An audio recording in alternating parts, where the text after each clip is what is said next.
ways in the way that these predators or cats hunt, and lions being the only sociable cat. The females will typically do most of the hunting, but also a myth is that the males won't hunt. The males do hunt, and the males have to hunt when they're on their own. And often, if it's a big animal like a buffalo or an elephant or something like that, the males will get involved. They have that weight advantage to try and help. So it's all about coordinating the movements between the pride members. Leopard and cheetah being solitary animals. A leopard's the quintessential cat for me. It is it's the queen of camouflage, or the king of camouflage. You'll walk right past a leopard, you won't even know it's there. That's amazing. And very typically, a leopard is a stalk and a pounce predators. It has to get within a few feet of whatever it's hunting, and it has an explosive, immediate burst of energy to try and catch whatever it's hunting. Right. Cheetah, on the other hand, are the world's fastest land mammal, and they rely on speed. So they don't sort of stalk and pounce. They will have a look at an animal and then literally start walking quicker, and then sort of goes into a bit of a trot. And the next minute, it's almost like they just switch that nitrous gas on and they put the turbo boost and they go. And it is incredible. I mean, you will not believe the speed of what a cheetah can go at when you see it in real life. And it almost irritates me a little bit when you watch these nature documentaries, because they always slow the cheetah down. They always put this into the slow-mo. And I'm like, just do it at normal speed so people can really see what this animal's getting up to. But they have the speed advantage, but now they do have a weakness. So cheetah can only withstand that speed for a very short period of time. Right. And a lot of people will say it's because they're not fit, that they can't go for long distance. It's actually that they got to control their body temperature. Now, if you can imagine running at that speed, and I'm talking you're in miles, so I'm talking kilometers. About 50, 60 miles an hour is about where they're coming in. And at that speed, the body temperature in a cheetah is spiking. Oh gosh, yes. And if they continue for too long, they can actually kill themselves. That their body temperature rises too much, and they'll actually eventually just. And the only way they have to regulate is through their panting. Exactly. Big, massive nostrils, small canines to help them breathing, but they can only withstand that speed for a short period of time. So, that speed does help. Right. Onto wild dog, or the African painted wolf. Now, I don't like the term wild dog. It's another term, personally speaking, I don't like, because people look at me and go, well, why do I want to go see a feral dog, being a wild dog? Right. But it's the second most endangered carnivore in Africa after the Ethiopian wolf. And for me, it's an African painted wolf. It's the scientific name. That's what it basically means, is painted wolf. Yeah. And watching this animal work together as a pack, because it's a dog, it's a pack. It literally, it's amazing how these dogs work with each other. But I think the most astounding thing for most people, and it was for me the very first time I saw this, was the speed that these dogs can get up to. They come just short under a cheetah's speed, but they do have an advantage. They have stamina. Oh my gosh, yes. And these dogs will literally, and often will actually outpace their animal. They'll run their prey into the ground. The prey can't run anymore, so they actually just literally collapse out of pure exhaustion. Yeah. So, excuse me. And they are the most efficient hunters in Africa. And unfortunately, this has been their downfall. It's as I said, it's the second most endangered carnivore in Africa. Their numbers are really, really low. And it's a real special animal to actually see on a safari. But because they were so efficient at hunting, they would hunt, and because they're in packs, they'd have to eat a lot, and they eat very quickly. And the way that these animals hunt as well has been their demise, because they won't go like a lion or a leopard or a cheetah that will go for the jugular or go for the spinal cord and try and snap it, and it's a quick kill. These animals, and excuse sort of the... it's going to get graphic, folks. graphic. They literally will rip the animal apart alive. Yeah. That's how they they go after their prey. And, for us being humans, we'll always say, oh, that's inhumane. And it's like, well, but that's not a human. So how can you call it inhumane? It's the way that they survive, and it's the way that they have survived successfully for a very long time. But yeah, for us witnessing this, and it is probably one of the hardest hunts and kills to witness, is wild dog, because they will rip that animal apart alive. The sounds obviously are not great, but within minutes that animal is devoured. Gone. Absolutely, yeah. I haven't seen a kill, but I have seen after the wild dogs, and I'm talking like honestly 10 or 15 minutes after a pack of wild dogs took down a kudu, which again, a huge animal, and that thing was nothing but bones, picked clean. I mean, and it is amazing to just see them running. And Warren, you obviously are right, but to just their endurance, they are literally the marathon runners of Africa. They can run for so long at sustained speed, and I do love when we get the chance to see them. It's always exciting because they're an animal that they're always going to be doing something. It's something like they're quite unpredictable. I always refer to them as this little Jack Russell that's always bounding around and sort of jumping up and down. And it's just, if you spend time, and I think we spoke about this the last time we spoke, was that what you need on a safari is patience. And with wild dogs, if they're lying and resting, just be patient, because when they get up and they go, it's your world will be changed, because first of all, things happen so fast. Oh my God. You often will lose them in thick bush because you just can't keep up with them in a vehicle.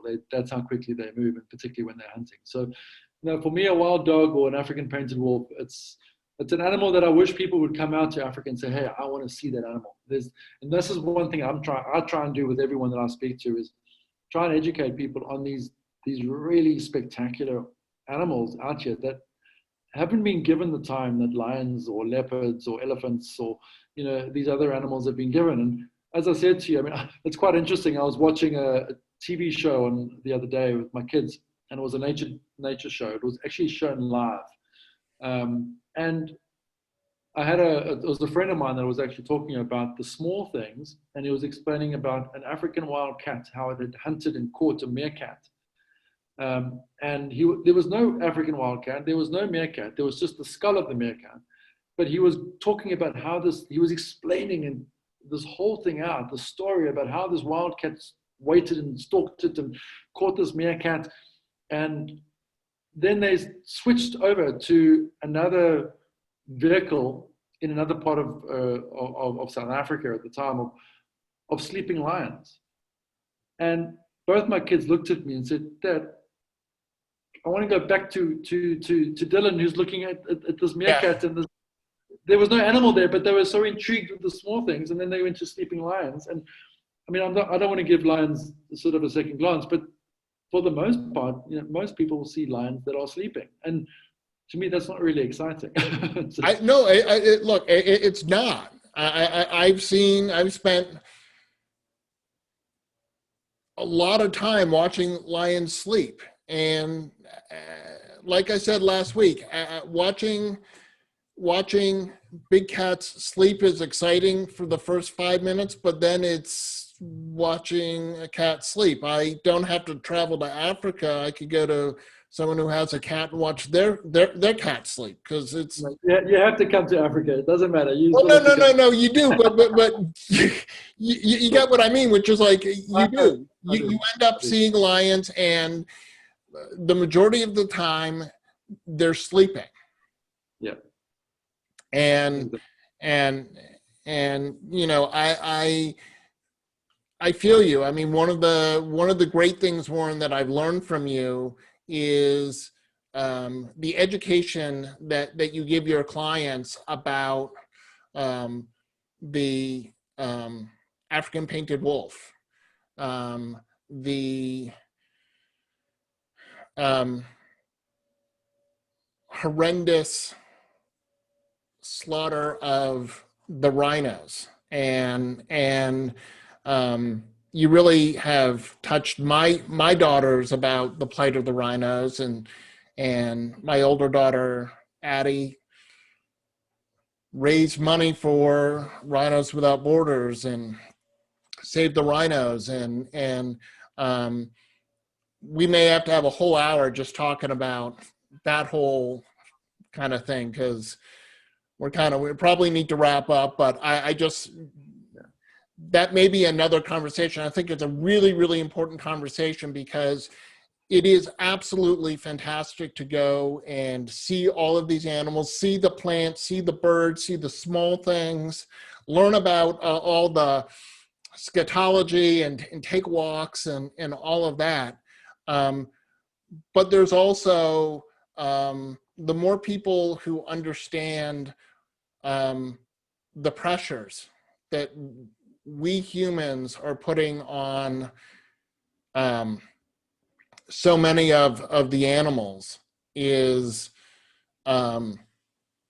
it's important. More people who know, the more action that's going to happen, and maybe we can start to turn some of this around, or you know, whatnot. So I know you obviously feel have many feelings and feel strongly about that. Absolutely. You know, I always try and say, and I have a lot of questions that come my way with regards to, excuse me, people overseas that they hear the plight of these animals, and excuse me, they hear the plight of these animals, and they want to help. You know, they often ask me, you know, what charity I want to help. Is there a charity that you recommend? And you know, I want to contribute some money or whatever it might be. And I try and tell them, and I have to be careful how I say this, because there are so many charities in Africa and around the world that are trying to support and help wildlife, not just in Africa, but all over. And they do a very good job. There are a lot of them that do a good job. But if you, excuse me, if you really want to make an impact, then save your dollars and come on a safari. Because when you come on a safari, you are actually contributing physically to those areas that you are going to. And spend time with the communities, because it's the relationship that the national parks, the private conservancies, no matter who it is, where we are, that they have with the surrounding communities of people. The people want to see foreigners coming here. Right? These people from around the world, they live in here or there, wherever, they coming here to my backyard to look at these animals. So, wow, maybe we should actually do more to protect them and to conserve them. And, you know, I always compare it to a villager seeing a tourist come and his wife has made beads or whatever it might be, or trinkets or whatever, and you can buy from the villagers, or this villager just gets handed a check for a certain amount of money and says, oh, these people from around the world have contributed to this charity, and this charity wants to build up whatever. They don't see the people. They don't see that physical human being in front of them that wants to help you.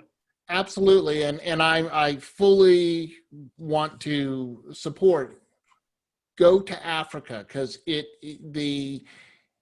not only does your being there directly, and you can see how it directly benefits the local communities.